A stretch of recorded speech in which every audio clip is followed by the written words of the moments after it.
Eu peço a você que deixe sua Bíblia aberta comigo em João capítulo 6, do versículo 16 ao 21. Esse é o trecho que estudaremos nessa tarde. Nós vamos olhar para esse texto e vamos perceber, assim como o irmão Daniel adiantou, que os discípulos estavam no meio de uma grande tormenta, de uma grande tempestade, eles estavam prestes a morrer. Nós vamos ver como o Senhor Jesus Cristo agiu em meio a essas circunstâncias. E à medida em que eu for expondo, comece a lembrar de tormentas, de tribulações que você passou e guarde no seu coração, para que você saiba como agir quando você vier a passar mais uma vez por uma tormenta. Diz assim a palavra do Senhor: ao anoitecer, seus discípulos desceram para o mar, entraram num barco e começaram a travessia para Cafarnaum. Já estava escuro e Jesus não tinha ido até onde eles estavam. Soprava um vento forte e as águas estavam agitadas. Depois de terem remado cerca de 5 ou 6 quilômetros, viram Jesus aproximando-se do barco, andando sobre o mar, e ficaram aterrorizados. Mas ele lhes disse: sou eu, não tenham medo. Então resolveram recebê-lo no barco e logo chegaram à praia para a qual se dirigiram. Pode tomar o seu assento, por gentileza? Você já teve a experiência de quase morrer? Sabe aquele momento em que você para e respira e fala: uff, foi por pouco, foi por um tris. Exatamente nesse momento o seu coração começa a palpitar, você começa a ter uma carga de adrenalina, e você não consegue nem parar em pé, você começa a tremer, que nem vara verde.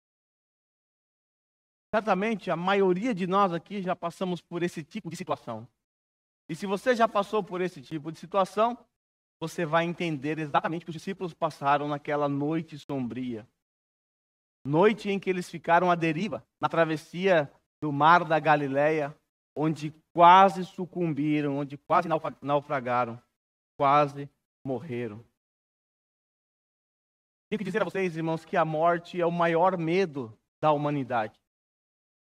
Sempre que se fazem pesquisas acerca do medo da humanidade, a morte está sempre em primeiro lugar. É algo que é inevitável. Ainda assim, é algo que todos têm medo.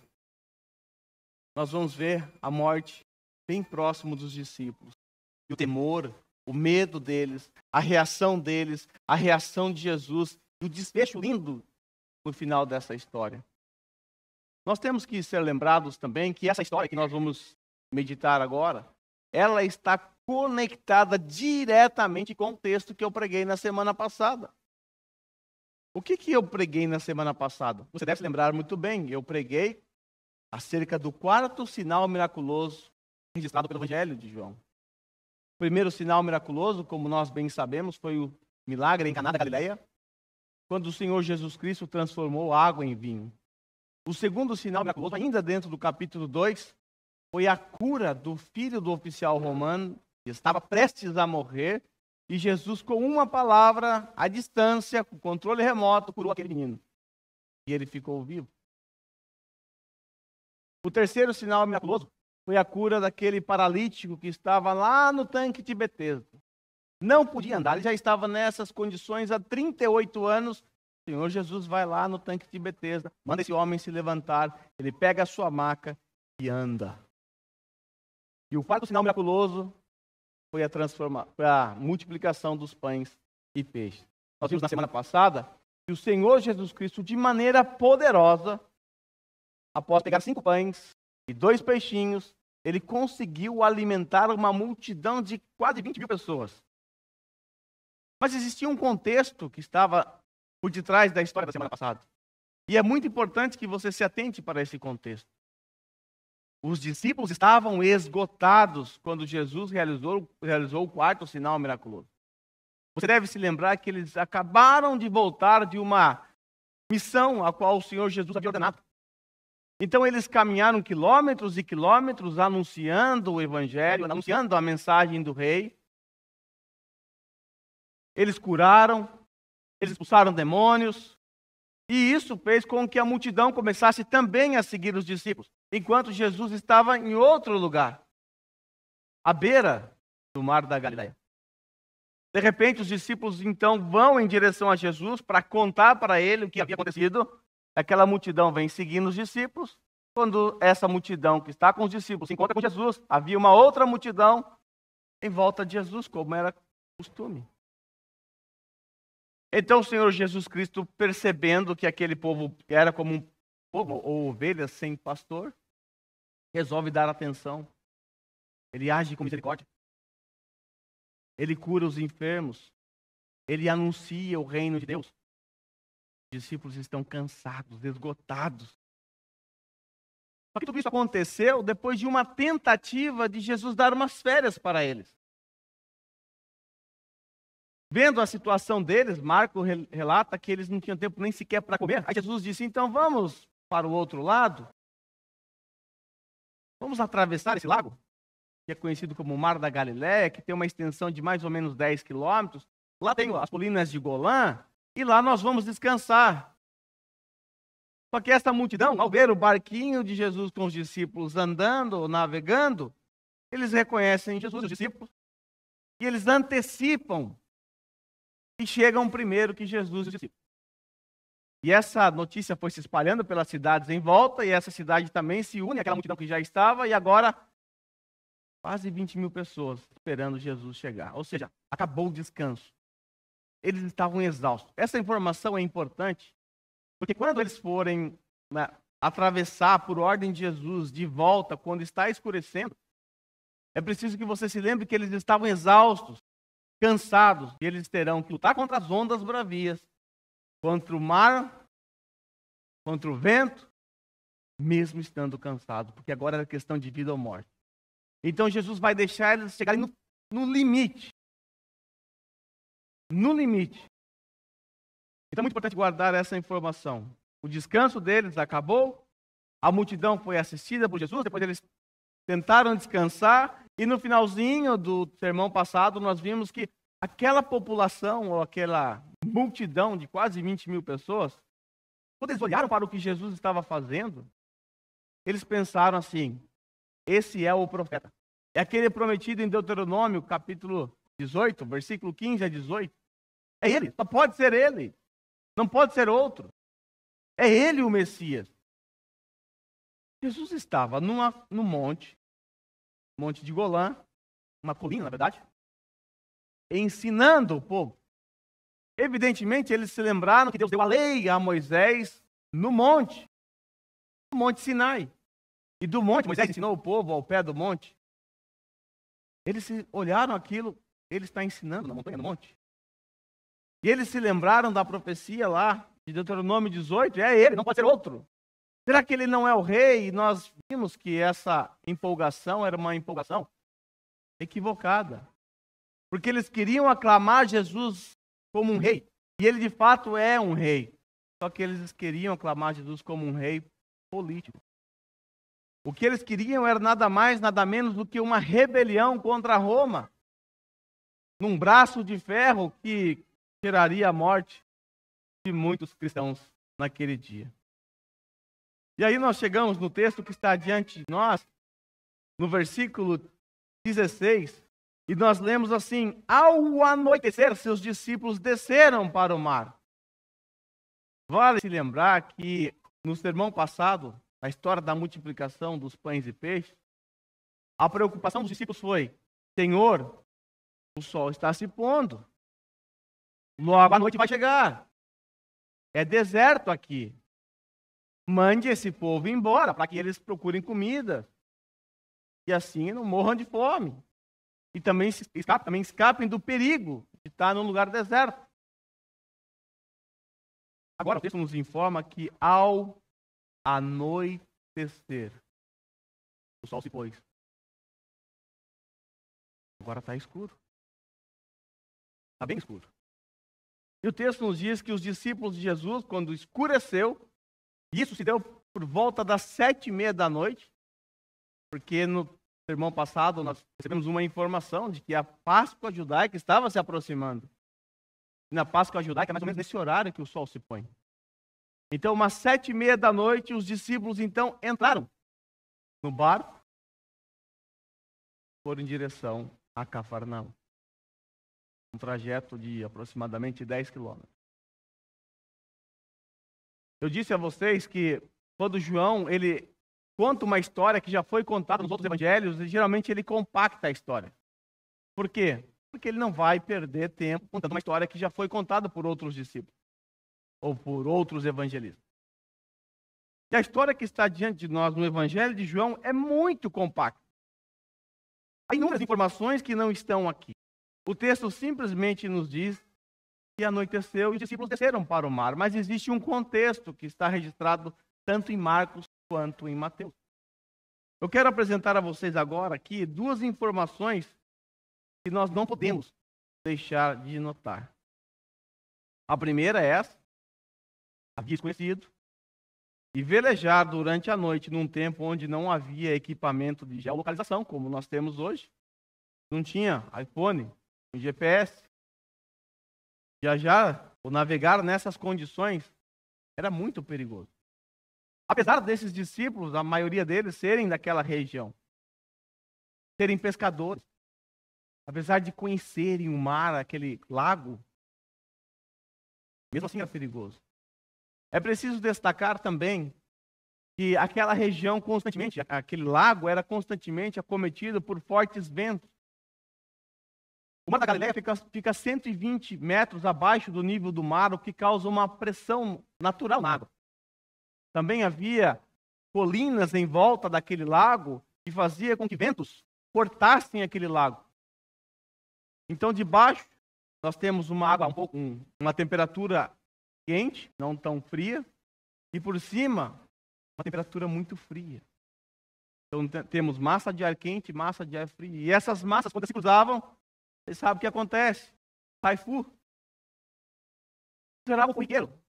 E quando isso acontecia, ninguém entrava no mar. Até hoje é assim. Se você for para lá e pegar uma tempestade, saiba, você não foi o primeiro nesse lago. Os discípulos já passaram por isso.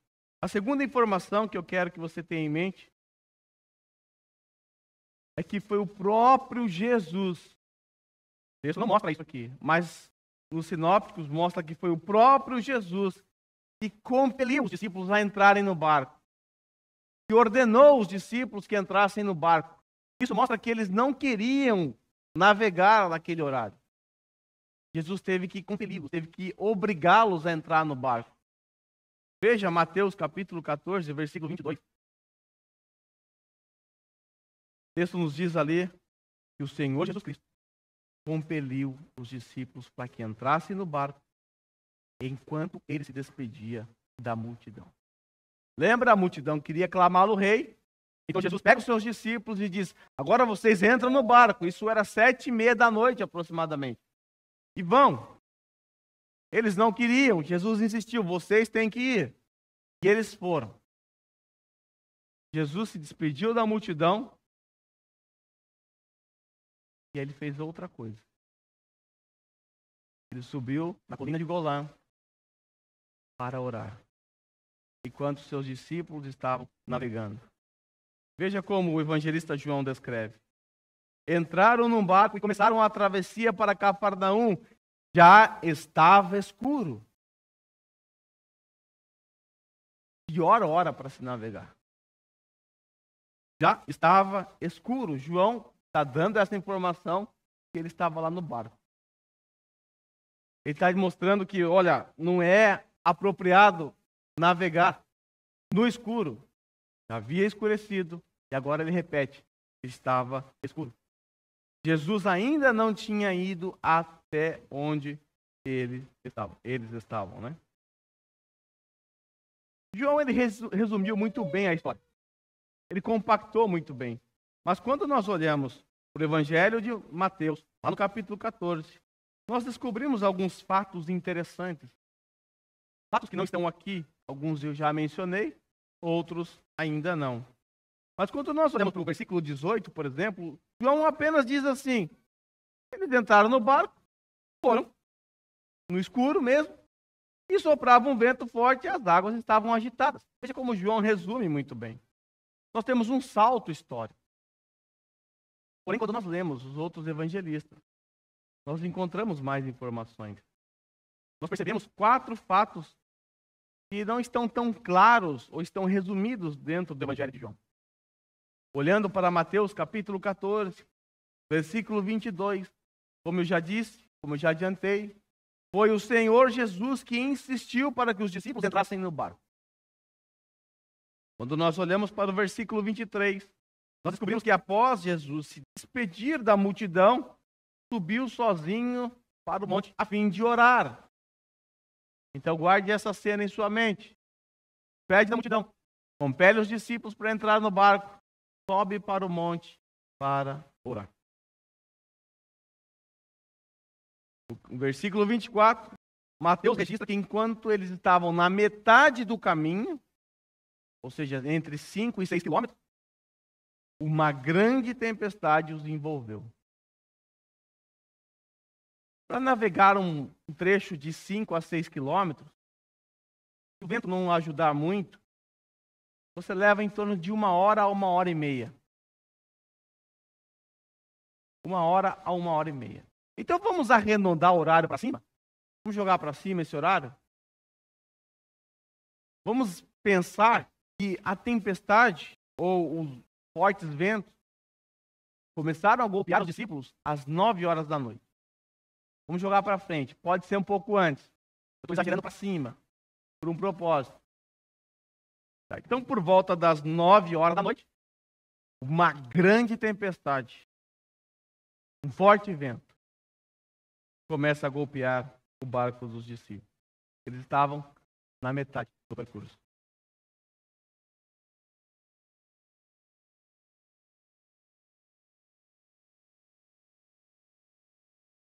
Um fato interessante que eu quero que vocês prestem bastante atenção também é que quando nós olhamos para o texto relatado em Marcos, no Evangelho de Marcos, nós vamos perceber algo muito interessante. Que o Senhor Jesus Cristo, quando está lá no monte orando, Marcos revela, registra, que Jesus via os seus discípulos. Essa é uma informação que a gente precisa guardar também. Então vamos recapitular. Aquela multidão quer aclamar Jesus como rei. Ele não aceita isso porque ele não é um rei político. Ele ordena que os discípulos entrem no barco. Já está escuro, 7 horas da noite, então eles vão navegar. Jesus sobe para o alto de uma montanha para orar. E agora os discípulos, pelas 9 horas da noite, estão no meio de uma grande tempestade. Aí o Evangelho, Marcos diz que Jesus via as ondas golpeando os seus discípulos. Ele via, ele estava contemplando tudo isso. Ele estava vendo o que estava acontecendo com os seus discípulos. Eles estavam quase afundando, no meio de uma grande tempestade. E eu pergunto a vocês, o que Jesus fez? Tenho certeza absoluta que vocês vão responder. Jesus foi até eles andando sobre as águas. Certo? Certo? Então eu faço uma pergunta diferente. Quando ele foi ao encontro dos seus discípulos? Quando? Nós sabemos que ele foi andando sobre o mar. Mas a grande questão é quando ele fez isso. Por volta das 9 horas da noite, ele vê os seus discípulos.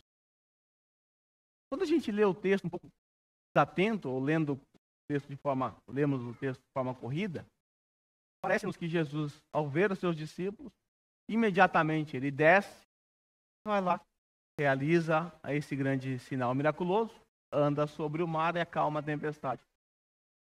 Mas não foi isso que Jesus fez. Jesus só foi.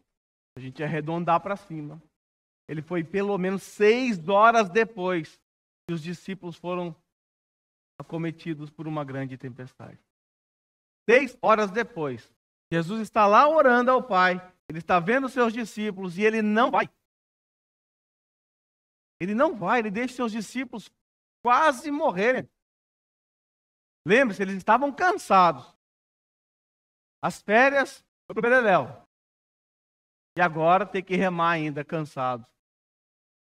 Essa era a situação dos discípulos. Jesus está vendo. Jesus não vai. Quando nós lemos esse texto no texto original, talvez a sua versão vai estar assim ainda, né? É nos dito que isso foi na 4ª vigília da noite. quarta vigília da noite. O que é a quarta vigília da noite? Essa é uma maneira grega de contar o tempo. A quarta vigília da noite começava às 3 da madrugada e ia até às 6 da madrugada.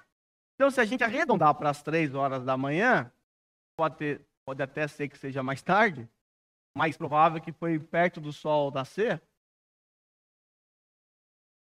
nós chegaremos aqui a um período de 6 horas, em que os discípulos estavam desesperados, pensando que iam morrer. Afinal,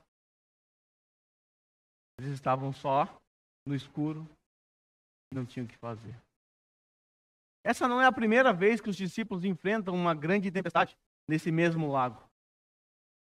Vale se lembrar que antes desse episódio, eles também sofreram, foram acometidos por uma grande tempestade e eles pensaram que iam morrer. Nessa ocasião, sabe onde Jesus estava? Dormindo na polpa do barco. Tranquilão, dormindo. E os discípulos quase morrendo. De repente, os discípulos, percebendo que não havia mais o que fazer, eles acordam Jesus e diz: faça algo, senão morreremos. Aí o Senhor Jesus, então, ele calma o mar. Aí eles dizem assim: quem é esse? Que até os ventos e os mares lhe obedecem. Eles já tiveram essa experiência. Só que agora, eles também estão no meio de uma tempestade. Com uma diferença. Cadê Jesus? Agora Jesus não está dormindo na polpa do barco para eu acordá-lo, faça alguma coisa. Eles não sabiam que Jesus estava vendo eles no alto da montanha. Eles não sabiam disso. Então eles se desesperaram. Afinal, cadê Jesus? E o texto nos diz, aqui em João, o relato de João é que Jesus ainda não foi ao encontro deles. Ora, imagine a cabeça, o pensamento, o sentimento dos discípulos nessa hora. Onde é que está Jesus? Estamos morrendo. Será que ele não faz nada? Será que ele não vai vir? Será que ele nos deixou aqui ao léu? Talvez esse tipo de pensamento é o que passa na nossa mente quando estamos no meio de uma tormenta. Por vezes imaginamos que Deus nos abandonou. O salmista aí que a gente leu hoje. Onde está, Deus, a tua justiça? Onde está o Senhor? O Senhor não vai fazer nada. Às vezes é assim que nós pensamos. É assim que nós pensamos. Mas nós não podemos nos esquecer que Jesus não está hoje numa montanha. Ele está ao lado do Pai. E Ele está ao nosso lado, contemplando também o nosso sofrimento. Também o nosso sofrimento.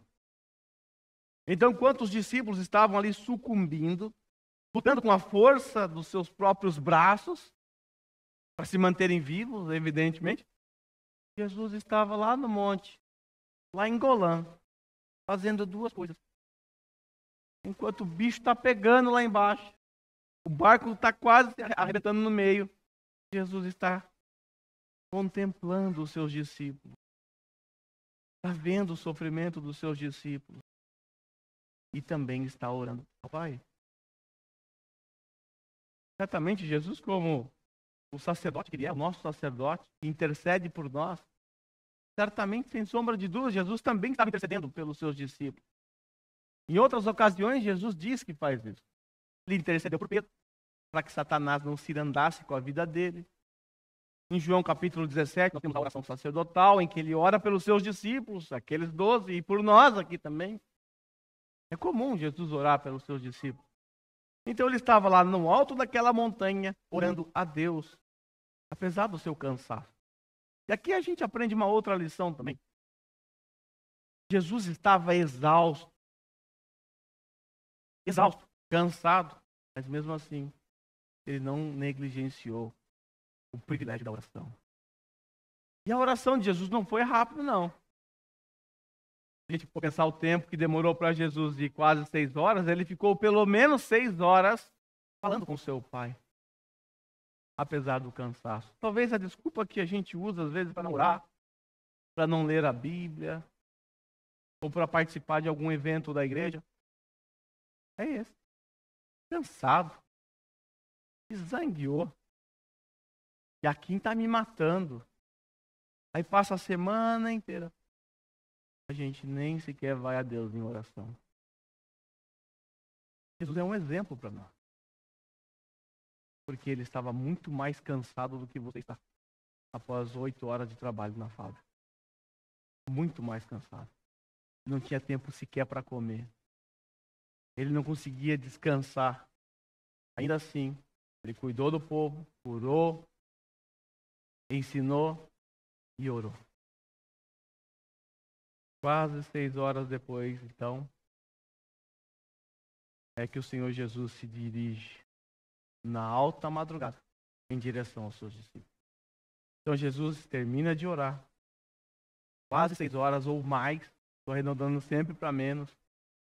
Ele termina de orar, ele se levanta e então vai em direção aos seus discípulos. Aqui nós temos o primeiro milagre registrado no texto de hoje. Nós vamos encontrar 3 milagres aqui. O primeiro é esse.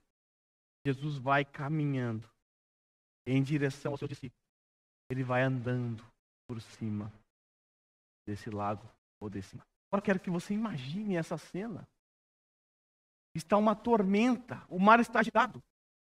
O vento está cortando, aquele barulho imenso, assustador.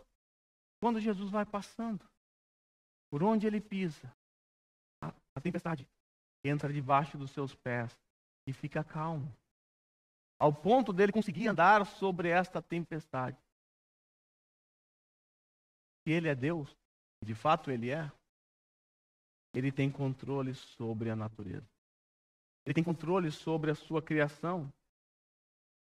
Ele tem controle.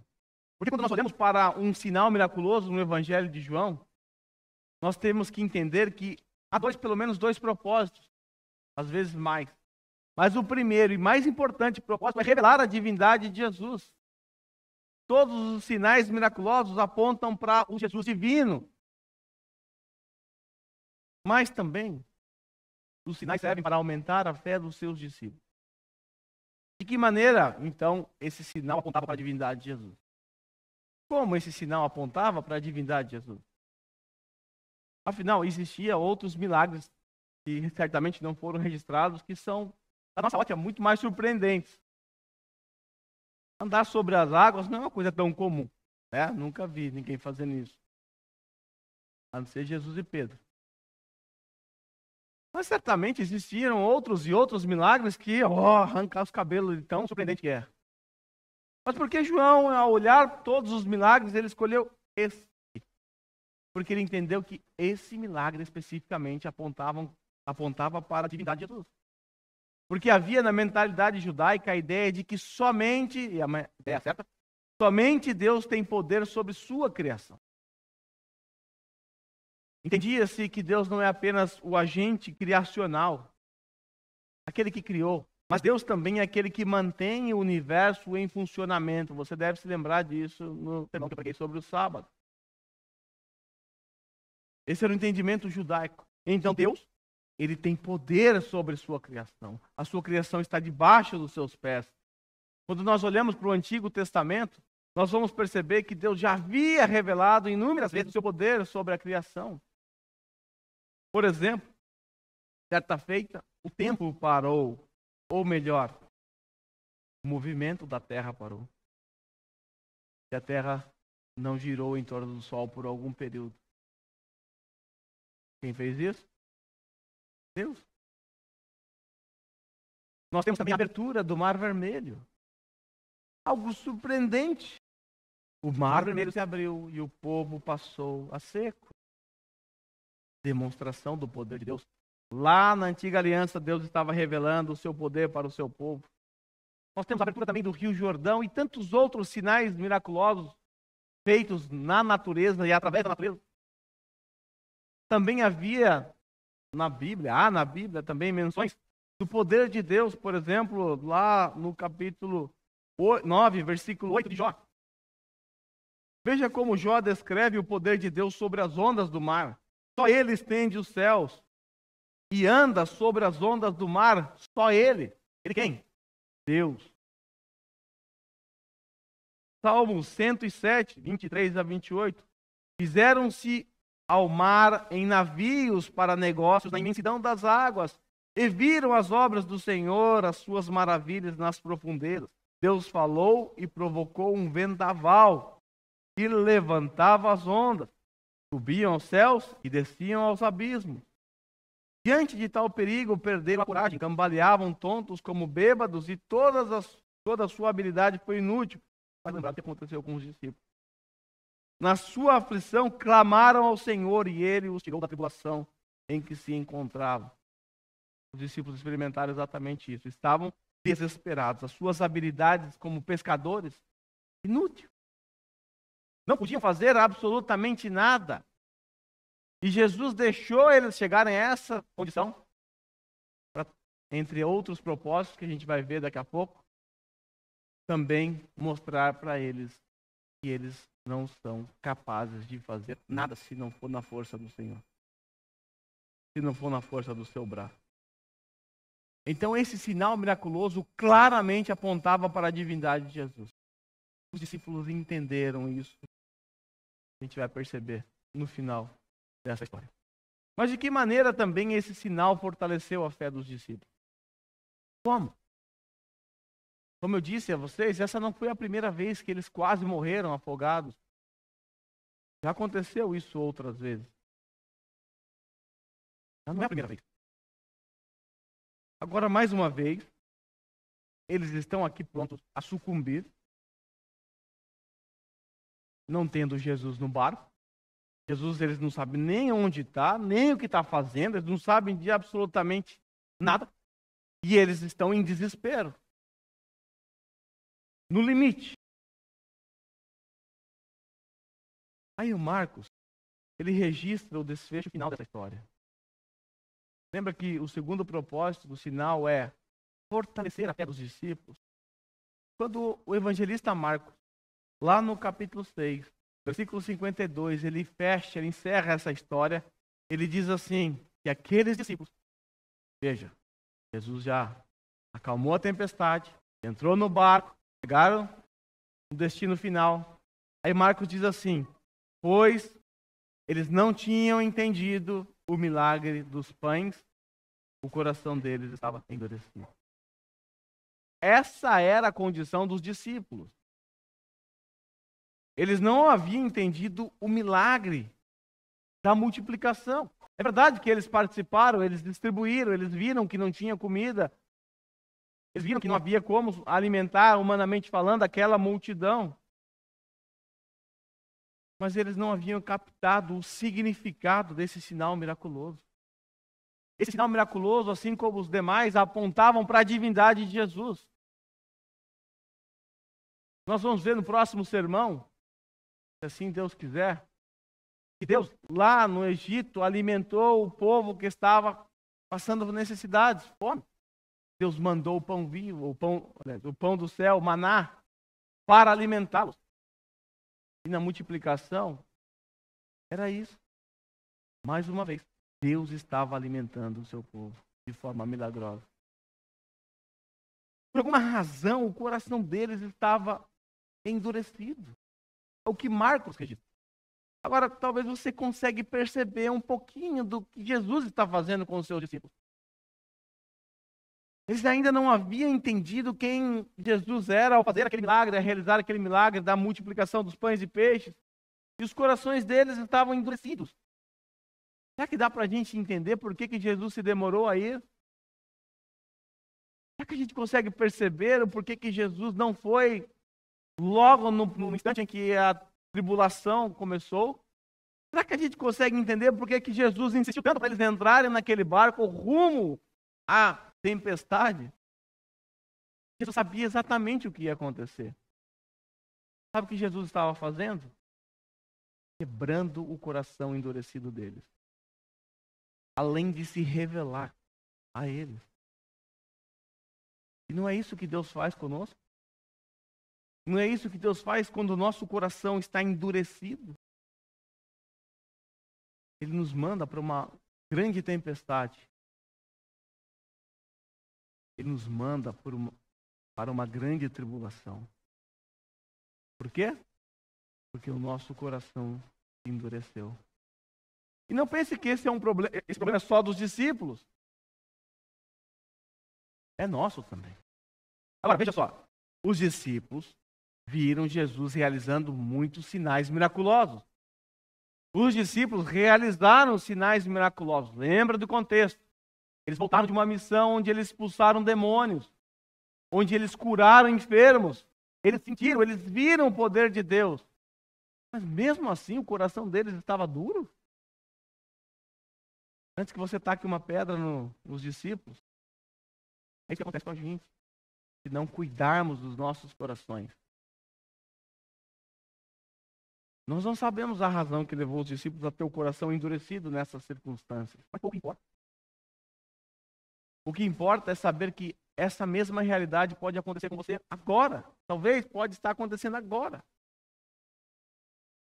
Pode ser que o seu coração está entenebrecido, endurecido. Você já se afastou de Deus, já não tem vontade mais de ler a Bíblia, já não tem vontade mais de orar. Talvez você não tenha vontade nem de estar mais com o povo de Deus. Talvez essa seja a sua condição hoje. Isso revela que o seu coração está duro. E que assim como os discípulos, você também não entendeu os sinais miraculosos que você leu na sua Bíblia. Mas sabe o que Deus vai fazer com você? Ele vai amolecer seu coração. Não sei como. Não sei a forma. Mas Ele vai amolecer. Porque Ele te ama. Ele é seu Pai. E Ele quer o melhor para você. O fato é que nós somos meio tontos, né? Assim como os discípulos. Nós esperamos chegar à tempestade. Nós esperamos a coisa ficar feia ao ponto da gente nos desesperar. Não precisaríamos disso. Mas infelizmente é assim que a gente faz. Nós nos esquecemos de Deus. Nós não damos valor à palavra, aos milagres, a tudo que Ele fez. Aí quando vem uma tempestade, quando vem uma tormenta, aí nós nos lembramos dele. E vale lembrar, quando a tormenta chegar, foi o próprio Jesus que colocou você no barco e te mandou rumo a uma grande tempestade. Porque Ele queria se revelar a você. Você já não estava mais entendendo quem Ele é. O seu coração obscurecido não deixou você perceber o quão poderoso Ele é. É assim os nossos corações. É assim os nossos corações. Mas graças a Ele, graças ao bom Deus, que Ele envia as tribulações, que Ele envia as tormentas em nossas vidas. E Ele faz isso porque nos ama. E quando essa tempestade passa, nós podemos dizer, quem é esse? Quem é esse? O vento lhe obedece. Quem é esse que o mar se acalma com o poder da sua palavra? Nós podemos dizer, quem é esse que afastou agora da minha vida a tribulação? Esse é o Rei da Glória. Voltando aqui para o nosso texto em João. Depois de terem remado cerca de 5 ou 6 quilômetros, ou seja, chegaram na metade do rio, Jesus aproximando-se do barco, viram Jesus aproximando-se do barco, andando sobre o mar, e ficaram aterrorizados. Então pensa nessa cena. Depois de navegar um longo período, João ele encurta a história e ele diz que Jesus vem andando sobre o mar. O que acontece com os discípulos? Ficaram aterrorizados. Ficaram com medo. Tiveram medo. Agora, convenhamos, né? Tá escuro. Uma tempestade nervosa. O barco quase partindo no meio. Cansado. Remando. Lutando. Tirando a água do barco para não afundar. E de repente, você está olhando no meio daquela escuridão. E você vê um vulto andando tranquilamente no meio de uma tempestade. Os discípulos sabiam que se caísse no meio daquela tempestade, se caísse para fora do barco, ia morrer afogado, com certeza. É impossível sobreviver. E agora vem um vulto andando, eles não conseguem enxergar, eles ficaram apavorados. Olha, a situação está feia. Veja bem, nós estamos cansados, nós estamos aqui já há 6 horas lutando contra a maré, acho que vamos morrer, aí pensa que a situação não pode piorar, e aí eles olham um vulto, eles pensam então que é um fantasma. Eles ainda estavam apegados ao misticismo. Acharam que era um fantasma. Olha lá, veja aí Mateus 14, versículo 25 a 26. Alta madrugada, Jesus dirigiu-se a eles, andando sobre o mar. Quando viram andando sobre o mar, ficaram aterrorizados e disseram, é um fantasma. E gritaram de medo. Isso revela desespero. Pensei que não podia piorar. Agora vem um fantasma ainda para assombrar a gente. Deve ser a morte que ele carro com a foice. O que eles fizeram? Gritaram. Desespero. Desespero. Como que combate um fantasma, né? Então o texto nos diz que eles ficaram aterrorizados. João. Por quê? Porque eles pensaram que Jesus era um fantasma. Um obaquê. E tiveram medo. Aí nós, olhando para João, capítulo 6, versículo 20, Jesus estava próximo deles, próximo do barco. Um outro evangelista vai dizer que Jesus estava bem perto de passar por eles. Aí Jesus então diz, sou eu. Sou eu. Não tenham medo. Outro evangelista diz assim, sou eu. Tenha coragem. Eles ouviram a doce voz do seu Senhor.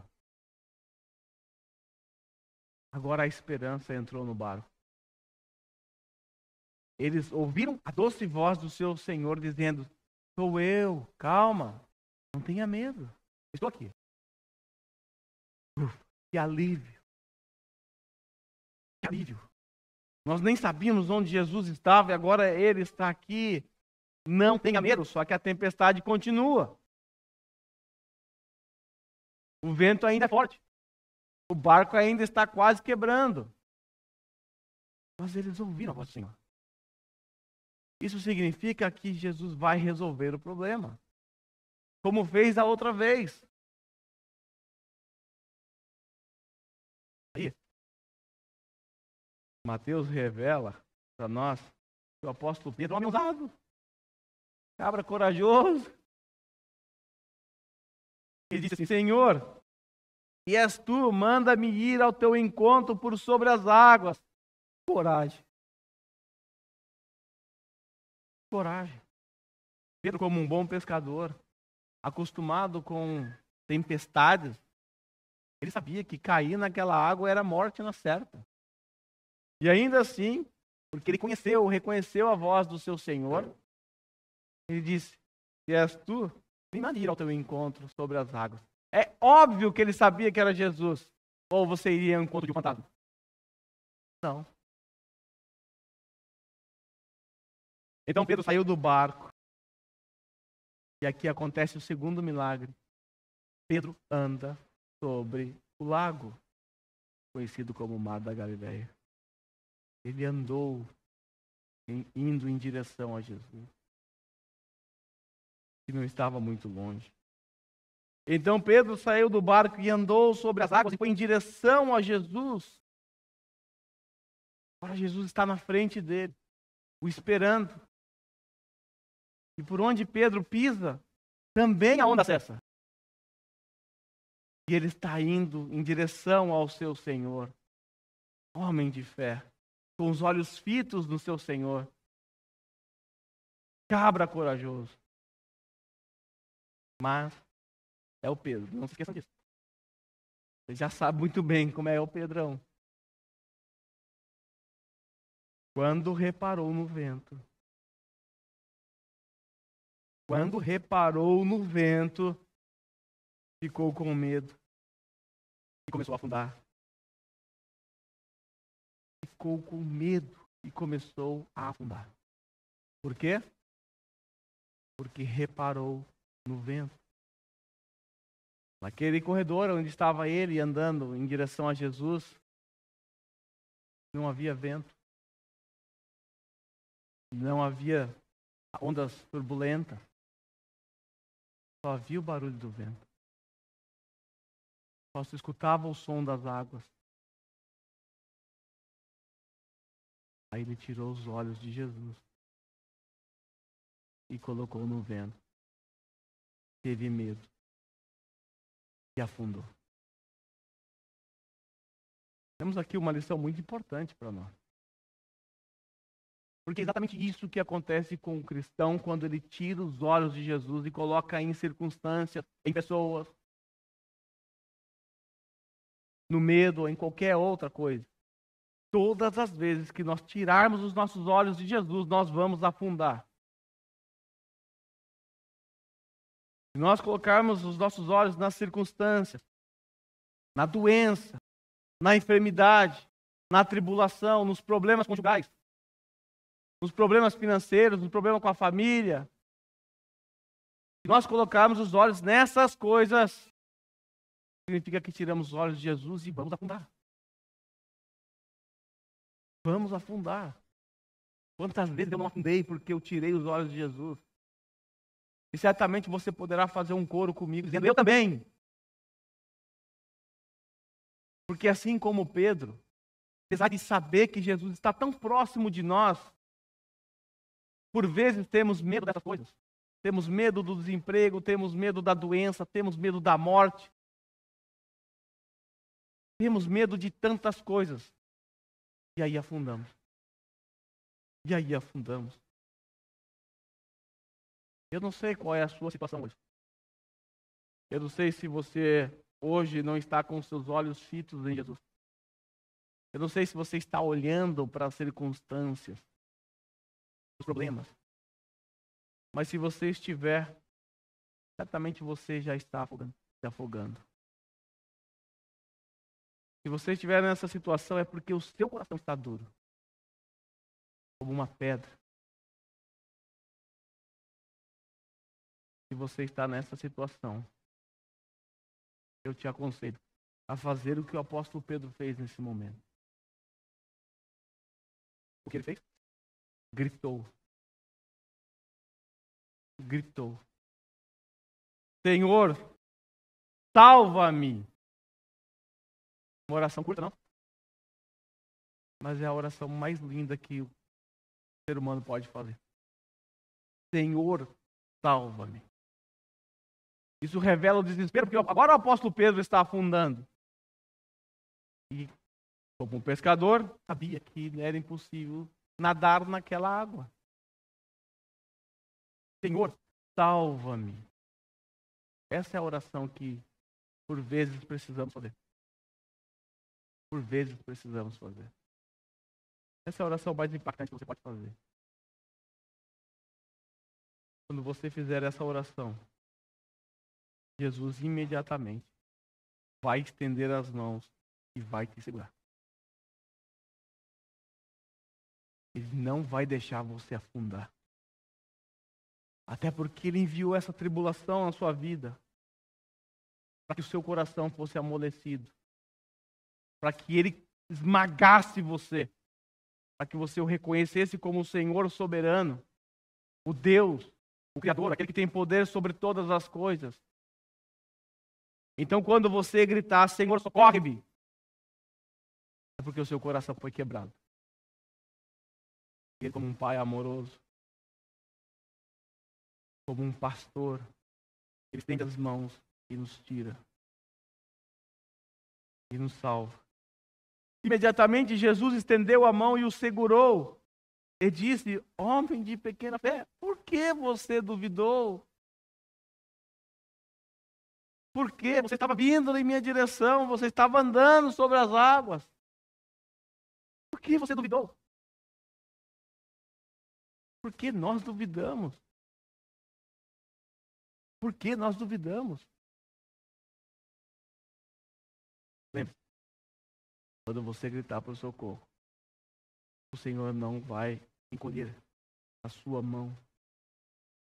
Antes Ele vai te tirar dali. O texto nos diz, em João capítulo 6, versículo 31, que depois disso, eles resolveram receber Jesus no barco e logo chegaram à praia para a qual se dirigiram.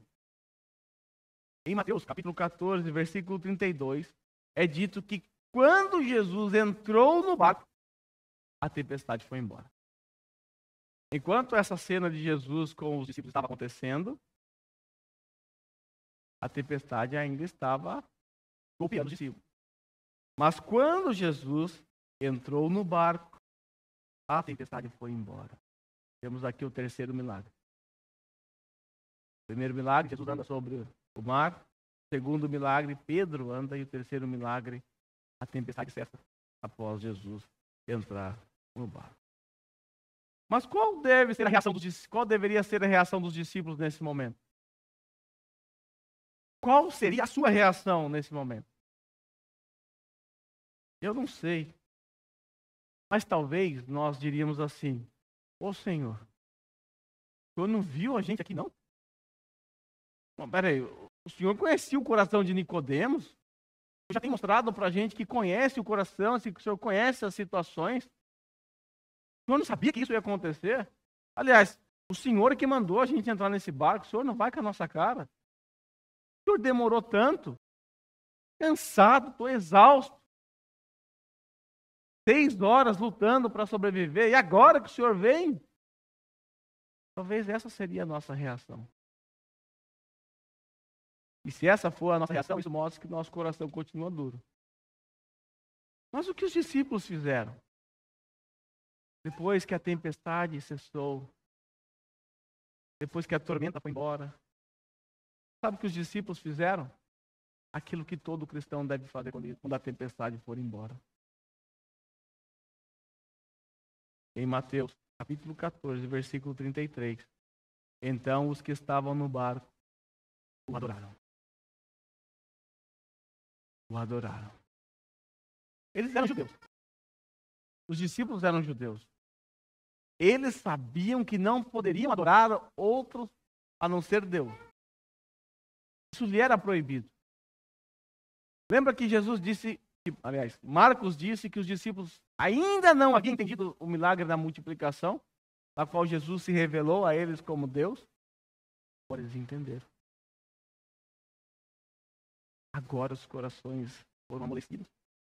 Eles entenderam, não questionaram Jesus, eles apenas adoraram. Naquele barquinho, andando no lago calmo. Eu posso imaginar a cena deles, todos prostrados diante de Jesus, adorando. E o que eles diziam? Olha a compreensão que eles tiveram depois dessa tormenta. Depois de quase morrer. Depois de tanto medo. Eles disseram assim: verdadeiramente, tu és o Filho de Deus. Jesus já tinha dito isso a eles. Essa verdade não é uma verdade nova para eles. Mas o pecado obscureceu os corações deles. Nós não sabemos por quê, mas obscureceu.